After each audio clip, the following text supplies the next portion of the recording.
नमस्कार दोस्तों, कैसे हैं आप? आशा करती हूँ आप खुश एवं स्वस्थ होंगे। जिंदगी में कई बार छोटी छोटी चीज़ें भी हमें बहुत कुछ सिखा जाती हैं। कोई छोटी से छोटी बात हमारे जीवन को बदलने के लिए काफ़ी होती है।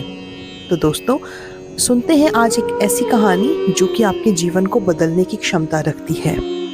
बहुत पुरानी बात है। एक दिन एक छोटी सी गौरैया समंदर में से अपनी चोंच में थोड़ा सा पानी लाती और लाके बाहर उसको रेत पर फेंक देती। वह काफी देर से यह काम कर रही थी। दूर पेड़ पर बैठा कौवा उसे देख रहा था। उसे लगा कि पता नहीं गौरैया क्या कर रही है, लेकिन जब गौरैया रुकी ही नहीं, यह काम करती ही रही, तो कौवे से रहा नहीं गया। वो उड़कर गौरैया के पास गया।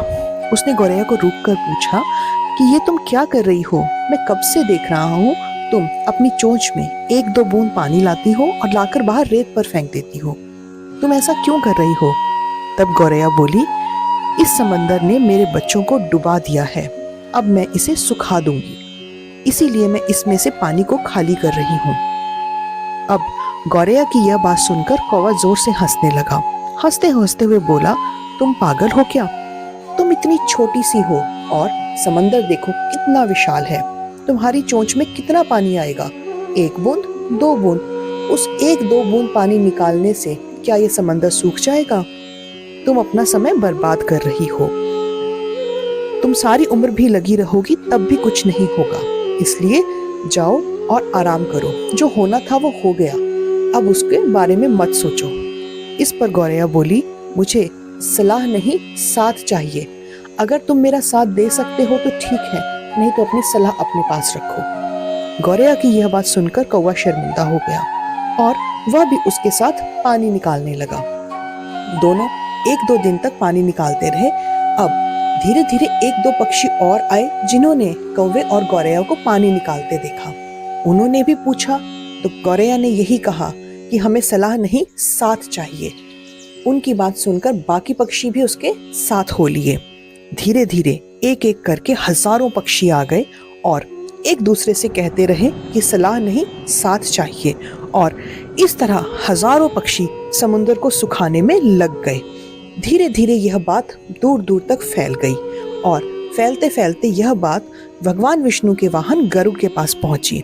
अब भगवान विष्णु के वाहन गरुड़ वो सोचने लगे कि सारे पक्षी मेरी बिरादरी के हैं और वो इतनी मेहनत कर रहे हैं, मुझे भी उनका साथ देना चाहिए।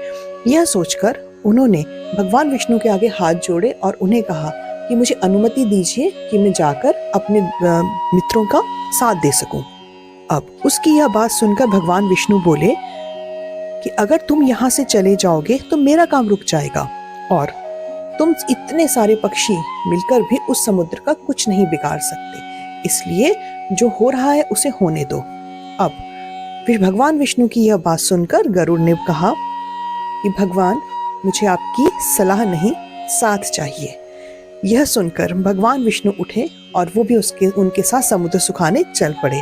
अब समुद्र ने जब दूर से भगवान विष्णु को देखा तो वह डर गया और उसने गौरैया के बच्चे वापस लौटा दिए।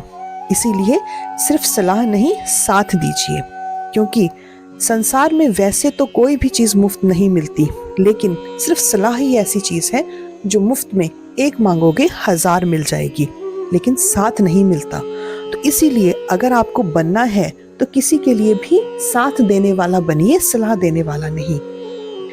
हमें ऐसा बनना चाहिए जो ये कहे कि कोई भी मुसीबत पड़े तो याद रखना, मैं हूं ना, मैं सलाह नहीं, साथ दूंगा।